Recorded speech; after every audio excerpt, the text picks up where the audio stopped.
This is a killer episode. Join me now for a lovely conversation with Eric Sheinkop, CEO of the Desire Company. This is a man who has literally run with the Olympic torch, been listed in under 30 tech lists. He is an extraordinary, creative, innovative human who is also deeply grounded in purpose, supporting the credibility and purpose of others and highlighting that and allowing himself to do that in his own life. The thing that is so striking about Eric is his comfort with stopping and pausing and really reflecting on whether what he's doing in the world is in alignment with who he is and what he cares about producing. Your nervous system sets the tone. Your energy speaks before you do. How you show up is the culture. I'm Dr. Tamsin Astor, and this is Hot Habits, Conscious Leadership in Action. Welcome, Eric. When I first met you, I noticed your clothes immediately. You were rocking salmon pink pants, a necklace, an awesome cardigan, and epic Lostworthy Adidas sneakers. And I immediately wanted to talk to you. And I thought, this is someone who knows exactly who he is. And that turned out to be completely true.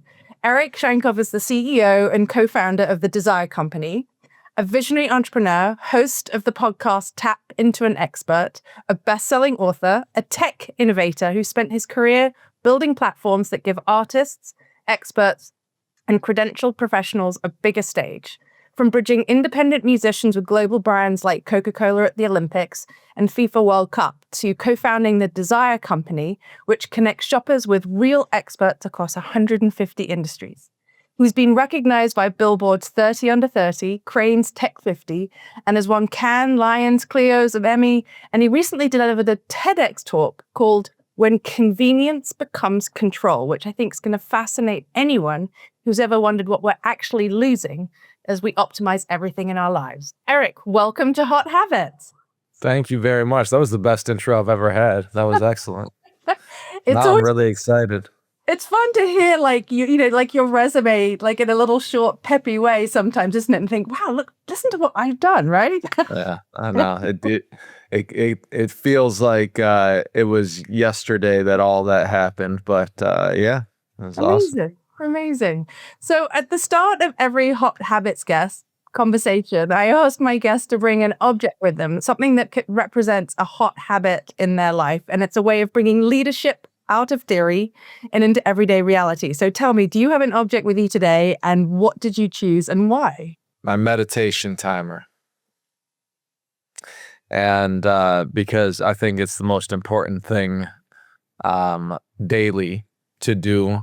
And it gets me into the day. It gets me ready for what I want to create that day, going through what I want out of the day, what I want out of each meeting. So that is my hot habit. Amazing. I love it. And we meditated together when we first met in LA, and I, like you, find it a real tone setter. For me, it was something that I really noticed. It helped me work with the gap between stimulus and response, whether the stimulus was external drama in my life or like the internal swirling thoughts, right? And it creates that little pause before we make the choice that is in alignment with who we are, right? Yeah, I mean, I think it takes you from just waking up and life is happening to you as the participant to, when you're meditating and you're taking that time to look at your day and think about life and the meetings you have coming out, all of a sudden you become the observer. And then if you're an observer, then you could actually be the creator. Like, okay, well, how do I want this to go as the participant? So I think it's the most important thing to set the stage for being more than something that's just going through the day and letting the day happen to you. You get to create the day. Right. So what you've just identified, which I think is really interesting and I think very pertinent to your journey, is taking ownership of the creative process, right? Yes. Be that whatever you're creating, including life and including the life that you want to live from a meeting perspective to a day, a week, a month, a year, and a lifetime. So I would love to go back to the beginning of Eric, because one of the things that when I was researching this podcast that really kind of stood out for me is that you identified your purpose from a very young age. You know, you say that from 7 years old, you were clear that you wanted to elevate people who'd worked hard to master their craft, and you really sort of zoned in on this. And your success in business started at a very young age. So I'm curious, partly because of what I do and also as the parent of 3 children, whether you were raised in an environment that, you know, supported and stimulated this kind of inner knowing, or perhaps this was just inherent to who you are as a human. It's interesting. It was like I would get unreasonably passionate and emotional when I would see people do something that was really hard to achieve from a very young age. And I mean, there was one thing in particular. My parents took me to a play, Janis Joplin, and her struggle to then, you know, she kept on following her dream and her passion, and then all of a sudden it started working out. And my parents were like, as a little boy, you were like unreasonably excited about that for her and like so happy for her. And I think that's been something that's always motivated me more than anything else, is my enjoyment around watching other people kind of face difficulties and overcome them. And my first focus was really in music, and where, you know, to become a good musician is very difficult, and to rise to the top, because you're told no so many times, and to get a gig and then get the next gig and the next gig, it's hard. And it doesn't pay you well, and you're not making real money, but you keep on doing it. And that's to me the thing that was really motivating, was to help elevate the people that were giving it their all. And, you know, fast forward to now, and what I've done my entire career is like, look at these people who have tried an alternate route, where most people around them would be telling them, no, like, that's not a good idea. That doesn't make sense. Like, that's going to be too hard. Nobody succeeds in doing that. And the people that I work with today and represent today, it's everybody from, you know, Rihanna's makeup artists to astronauts to Olympic athletes, dancer, Lady Gaga's dance choreographer. And those people, you know, they rose to the top of their career, the absolute top. And they had to have heard no so many times, but they just had this passion inside that kept on going. And I've always just, you know, been motivated about creating things to help them elevate. I love that. I mean, what strikes me about that is the sort of the chemistry that you create by identifying this sort of burning inner desire within people and pulling it out and elevating it. Because I think for me, you know, one of the sort of core piece of my entire life, personally and professionally, is relationships, and that space for connection and chemistry and synergy, and seeing things in each other that you want to support and find out more about and create. And you know, one of the first definitions I learned about coaching, which really stuck with me, is helping people accept where they currently are, but seeing this bigger future version of themselves and helping them close that gap, right? Yeah, it's funny. I have a daughter who's a sophomore in college and going to do a semester abroad, and I have a daughter who's graduating high school. And I talked about that a lot. It's like, know who you are today and who you want to be tomorrow, because this is the time where you're not surrounded by judgment of people who knew you. You're putting yourself into a new environment. You could be whoever you want. You could create the person that you want to be. But to do that, you have to accept and know who you are. Like, it's funny. I had a long talk with my daughter last night because she has a job in college and she's a hostess, and she didn't get invited to one of the like after hour parties with these people and everything. And so she was upset. She was a little down about that. I mean, they're older and they're full-time in the service industry. She's a student who's working on the side. And I was talking to her, and she was like, "Well, I just wish that I could be invited and like whatever and whatever." And we had this long talk about is like understand who you are and what you want, and is that really what you want, and what do you, if so, what needs to be different, and how are you going to manage that? But to do that, you have to really accept where you are. So, I mean, this kind of leads into this interesting distinction, I think, which we can get stuck on is like the difference between like living our purpose and being, productive or being popular, right? Or, doing the thing in the moment versus doing the thing that's for the bigger purpose. How do you know in your own body, in your own mind, when you're living on purpose versus just, being productive? Flow. I mean, I get, I'll just notice that I'm a little down and I'm not accomplishing everything that I want, and things feel harder and than they need to be, and I'm getting stuck. And then I realize, okay, I need to step back, and I'm not living with purpose right now. I'm just trying to get things done. And I think it's a constant battle. It's a constant challenge that we're always going through. And it could happen, multiple times a day. It could happen once a year. Like, it just depends. But there's definitely times where I get down because things aren't in flow, so to speak. And that is because I am I got in a groove where I'm just, blinders on and just accomplishing things rather than fulfilling. I mean, what's interesting about that too is that sort of speaks to automation and habit, right? Which is like the place that I get excited about.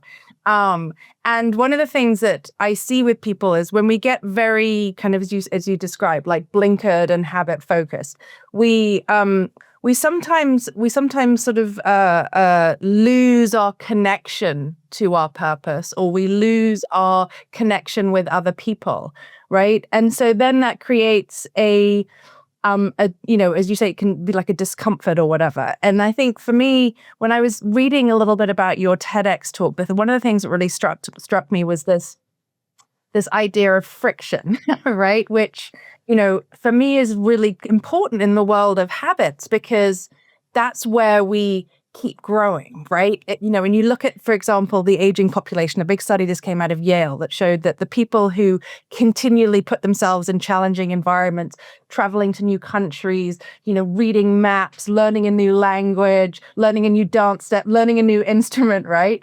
Those are the people who live well, live longer, live healthier, right? You need that friction, right? So one of the things that you highlighted was this idea that friction is being engineered out of almost everything, right?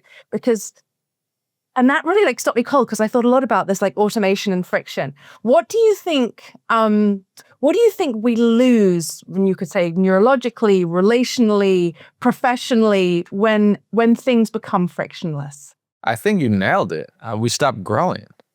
All right. And I think that's the whole point is these apps, these companies, I mean, in my TED talk, I talk about whether is the route that Uber is taking or the route that Waze is giving you really the most efficient route? Or is it the one that advertisers are paying so that you drive by their restaurants, so you drive by their stores?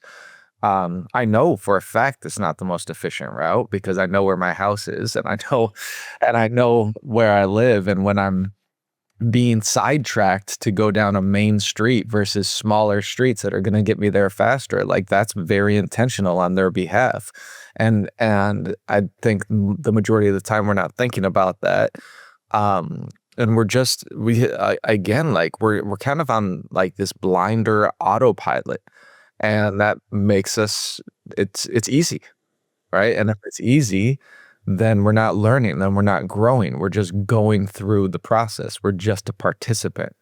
Um, and I think that is what's happening in life at large right now. I think you know, that's corporations' goal, is just to get you to follow their goal is to make your life as easy as possible. And if it's easy as possible, you're not going to question anything, and they're going to make money because they get to get the advertising and all of that. But you stop developing as a human, as you mentioned. Yeah, and that sort of relates, I think, to this other thing that sort of popped out as I was researching you and thinking about what questions I wanted to like pick your juicy brain about, which is that, this to grow, to have the friction, to take the other path requires two things. It requires us to slow down, right? Which is not what the world wants.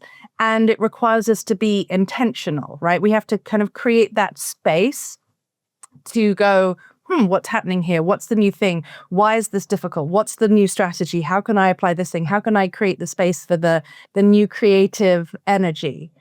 And to me, that feels like it's almost in paradox with, being a tech innovator, which is like who you are and what you do, right? So like, to me, it's like, how do you hold this tension? And the reason I ask this is that duality and paradox is like, for me, like the most fun place to play. So I'm curious about how you dance in that paradox of tech innovation and speed and efficiency and automation with slowness, intentionality. Most of the time I'm a walking contradiction. So, I think that you nailed that. But one of the things is I've never done anything to make money off of consumers. Like I've never tried to create an app or a platform or anything that charges consumers. I've only created platforms that help showcase unique talents and get them brand partnerships, get them money from corporations, from brands.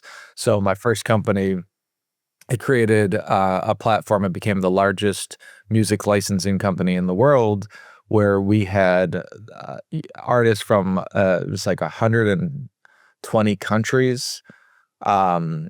And I would place them in, we were the largest provider of music to McDonald's and Viacom and HBO and CBS and Disney and Coca-Cola. And that was the goal, like create a platform that they could showcase their talent on a global scale, but specifically to corporations who needed music. And now I'm doing something similar with again, like it doesn't matter if it's a NASA astronaut or a scientist or a veterinarian, or an Olympic athlete or a trainer or a dietitian, to showcase, a platform to highlight and showcase their talent, to find the right brand for them to partner with. That brand pays them for their knowledge, for their hard-won knowledge. And so it's a platform to honor expertise. And so that is very aligned with my goals in life and my reason for being in life. I will say though that it wasn't that clean of a start. Like I was doing something originally with this platform. All right, so I sold my company, and then I couldn't work in the music industry for 4 years. And that was devastating to me. Like I didn't see it coming. I didn't know what that meant. It was the only thing I knew. So when I started this company now, it was a very different angle, and it made me unhappy. Like I was just not fulfilled. Like it was starting to have some success, and I was like, this sucks. Like this is not how I want to spend my days. And so, I stepped back and had to remind myself why I'm exist in the world. And we had to do a big pivot as to, okay, well, how can we use the energy that we've created already in this platform to pivot it back into something that's going to be more meaningful, which will give me a better sense of purpose. I mean, and I think one of the things when I read what the Desire Company is about, to me, it feels very aligned with how we started, which is, the passion you felt as a 7-year-old, right? Seeing this extraordinary creativity, and that what seems to be the kind of core theme of the Desire Company, and correct me if I'm wrong, is that credibility beats popularity, right? It's about being an expert, right? So it's kind of replacing the influencer who's like sharing somebody else's stuff, right? With no, you're like, I recognize you as the person who's credible, the expert, the person who really knows your subject area, knows your content, knows your product, and that those are the people that you are highlighting.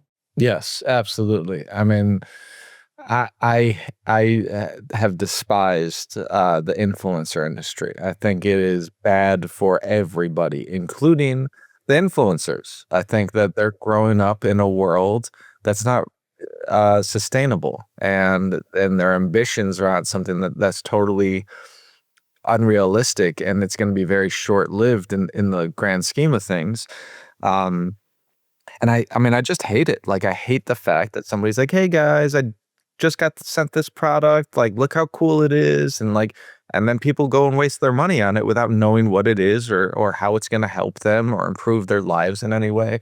So being able to partner that product with an expert who's able to talk about like, "Oh yeah, this is how to use it. This is the results that you could expect, and here's what I recommend it for."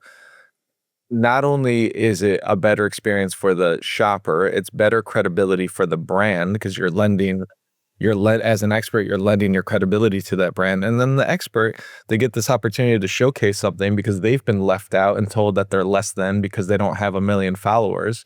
Like most of our experts don't even have social media. And that was a huge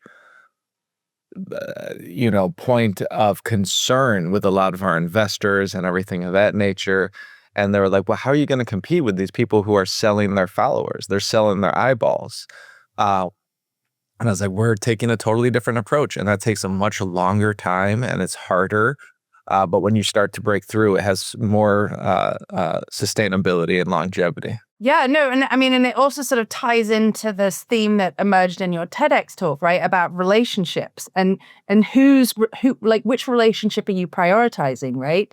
Because, when I have a 16-year-old daughter, right? And so of course, like, she's got more makeup than I've ever owned in my entire life, right? Because she lives in that TikTok world, right? And she sees all these things and gets sucked into these, subscriptions and this new highlighting whatever thing, right? And so when I think about it, I think about, that it's really about who are you cultivating the relationship with, and how, what's it driven by, right? What are you getting out of it? And so who's benefiting, right? The money, the evil corporations, whatever, we can go into that. But the thing that I was struck by this comment you made is that relationships that can't be automated are the ones that hold us together. And I was like, oh, I find that really interesting because, as somebody, I got divorced 12 years ago, I've moved a number of times, the thing that has kept me going, the things that have really sort of restored me in my life have been my relationships. My relationships are the most important thing. And I grew up in a home where that was very much modeled for me. My mom said as a kid to me, share what you find hard, because that's how you'll deeply connect. And I'm somebody who doesn't really have relationships with people where it's all surface, because if people are not willing to go deep and say, that's bullshit, like, I don't buy that, I'm not interested. I want people to go deeper. So I'm curious about, since you highlighted that, like, what does that look like in your life? This kind of, these relationships that are not automated, but are fundamental to you. I think that the technology today is trying to make it feel like it's helping us create more relationships, but what it's actually doing is making every relationship a surface relationship. When you and I met in LA, I was at that event and I was supposed to see one of my friends that evening, and he texted me.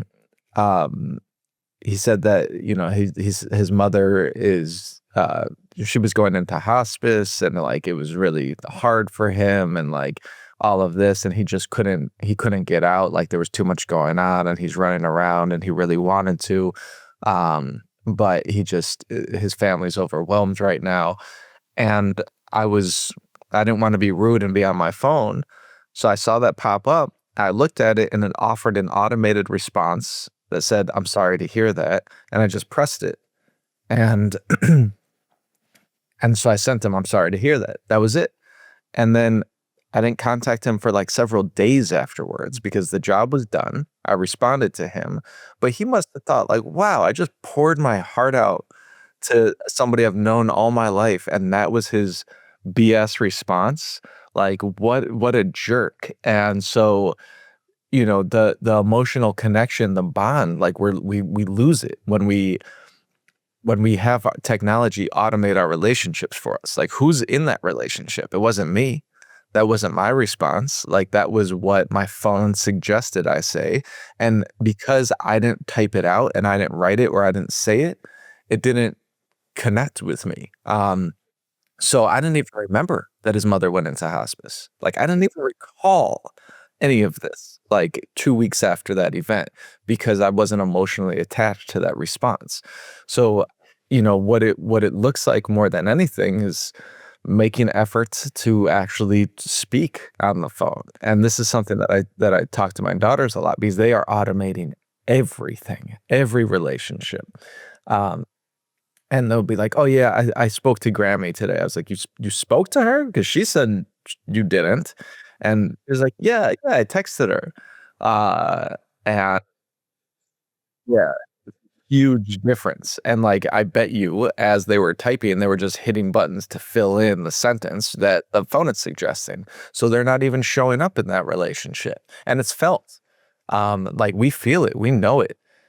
So I think that we're living in a world where like the goal is to have as many friends as possible, but the technology is making it so we can have that on a numbers level, but not on a meaningful level. That's tough. I've had an interesting experience recently with I was diagnosed with ADHD 2 years ago, which has been such a game changer in understanding how I move through the world. But rejection sensitivity dysphoria, which is one of the features of ADHD, which is this, whether it's the sort of squint or the not returning a call or a text or whatever, and people with ADHD, like, it hits us in a totally different way, and it sort of builds up the scar tissue of like trauma and right. And I had a girlfriend who kept saying to me like, "Oh, I'm sorry, I forgot, must be my undiagnosed ADHD." And she kept saying it. And I ended up feeling like she was minimizing my actual diagnosis, right? And so she's somebody who I really value and I have a really good friendship with. And so I was sitting there thinking, how do I raise this in a way that's thoughtful and kind? And so I actually did something unusual and for the first time, which was that I put this dilemma into Claude and I said, "This is like, help me phrase a way of saying, I love you, I get it, but like, if you want to say this, go to a doctor and get diagnosed. I'm actually living with this and it impacts my life." And it was actually really helpful to have this kind of pre-conversation using technology, right, to get to this point. And so, with this back and forth, I was able to kind of figure out what were the things that were really important to me, because she and I committed to having what we call a spiritual friendship. We're both Buddhists. And that really means that we flag the stuff that hurts each other when we hurt each other, and that we're not going to brush that under the carpet. And it was really helpful. And I raised it, and, she was able to say, "Oh, that happened in my marriage. I was minimized by my partner, and I know what that feels like." And it was really interesting and helpful for me to, have that space to kind of, so that I didn't end up saying something that came out wrong, right?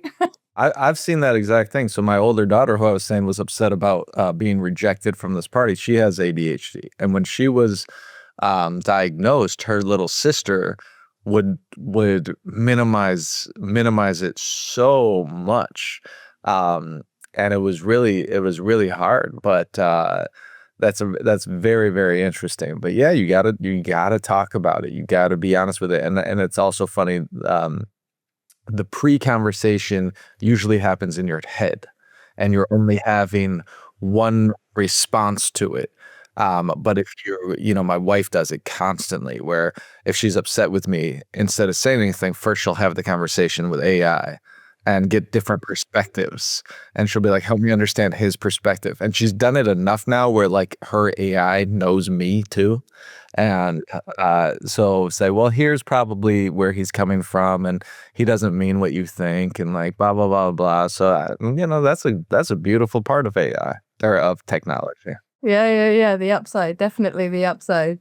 So, what this is making me think of too, given like the world we live in, is our like metrics, right? Like how we quantify and qualify, like what is a good relationship? What is a good sales funnel? What is a good TEDx talk, right? How do I quantify and qualify my purpose?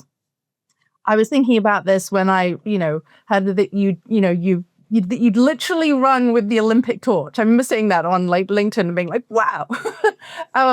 What's the metric that you care about most that maybe you've never thought to measure, or that you can't measure, or that you're kind of flirting with measuring, but you're not quite sure how? Is there a metric that pops out for Yeah, you? I mean that's family and how they feel. And I I kind of I laugh at the fact that when I was little, like I would do everything that I thought was like cool so that girls would fall in love with me. And like, I could have uh whatever girlfriend and this and that. And it's funny because it's not all that different, but instead of that, it's just about my family. I just want them to be excited and happy and fulfilled and safe.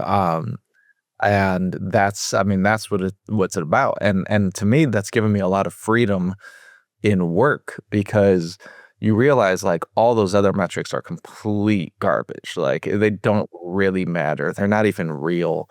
Um, the metrics my board holds me accountable to they're not real. Like it's like, oh well, your numbers, this, that, they whatever. We're building something, it's working, people are happy. It's great.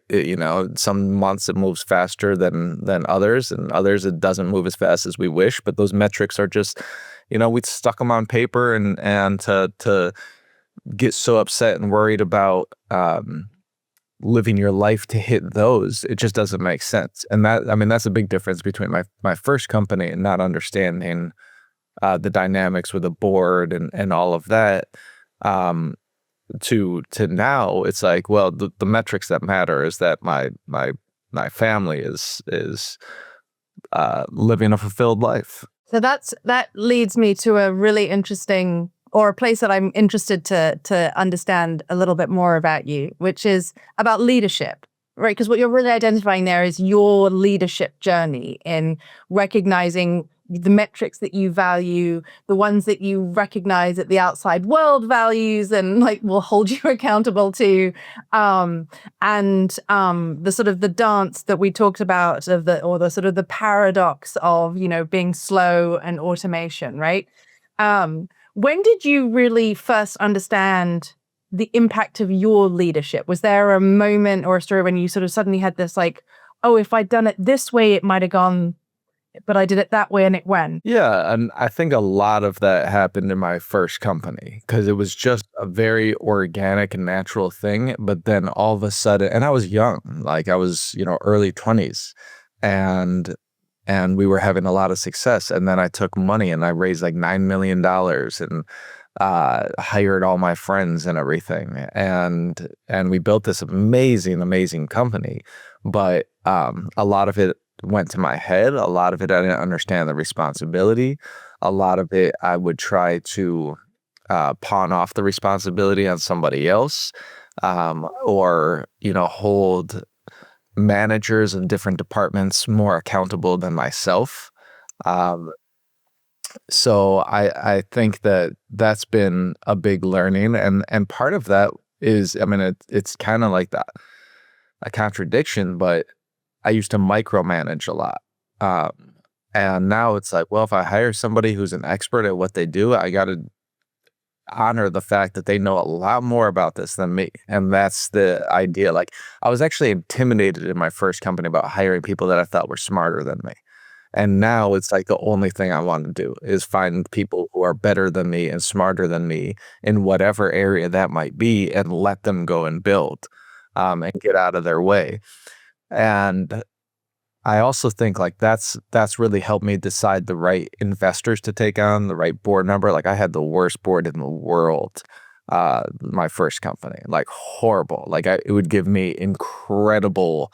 I wouldn't sleep for like the week before a board meeting. It was awful. They were just mean, uh, and that really helped me say like, okay, well, if I'm going to take money for this, all money is not created equal. Like I want the right person behind the money.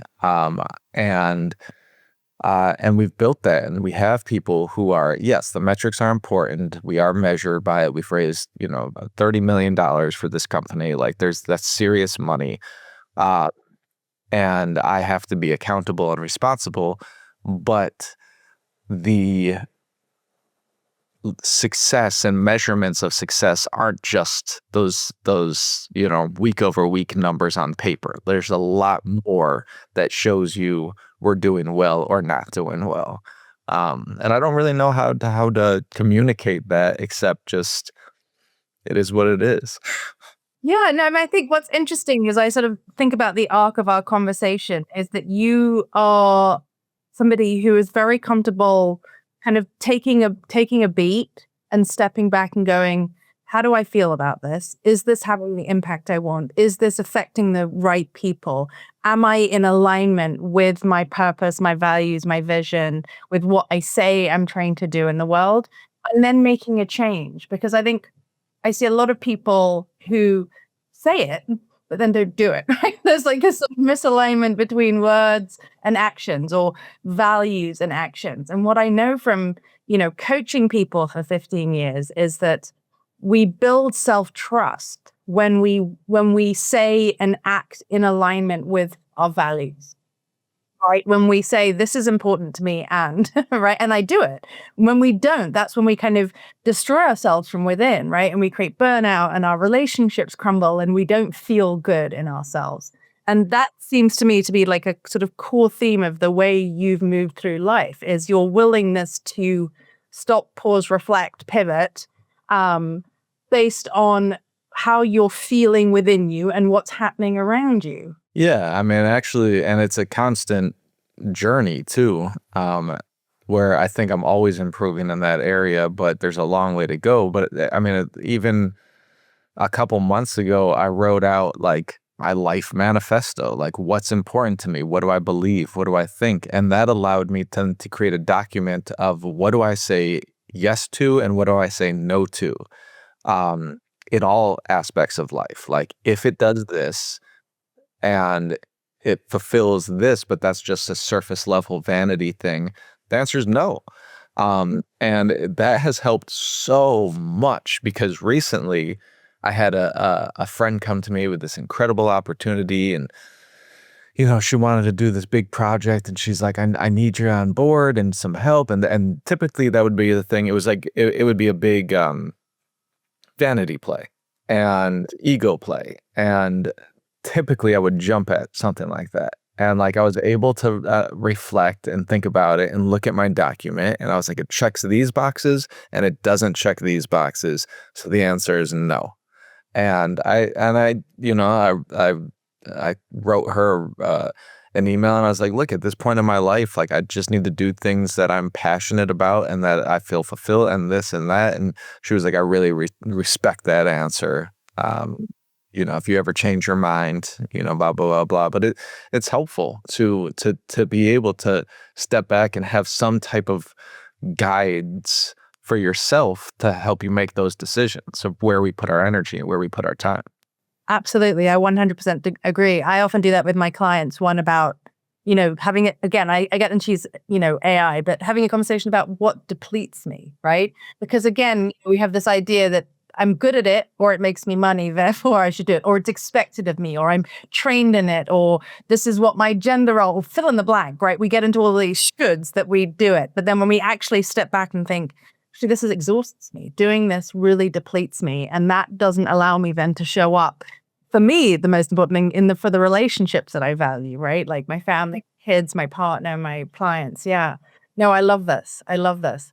Well, I could keep talking to you all day, but I want to wrap this up and kind of dive us towards the end. So I think one of the things I would love for you to reflect on, Eric, is if our Hot Habit listeners take just one thing from our conversation, and that could be an insight, a shift, or a habit, what would that be?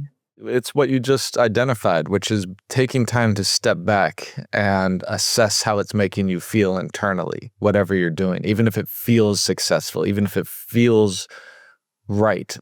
Your body will tell you if it is or if it isn't. You'll be, more tired. Whatever it is, taking that step back and being the observer of your life for a second, watching you from the outside and thinking about, okay, is this the life that I want? Is this the thing that I want? Is this the activity that I want?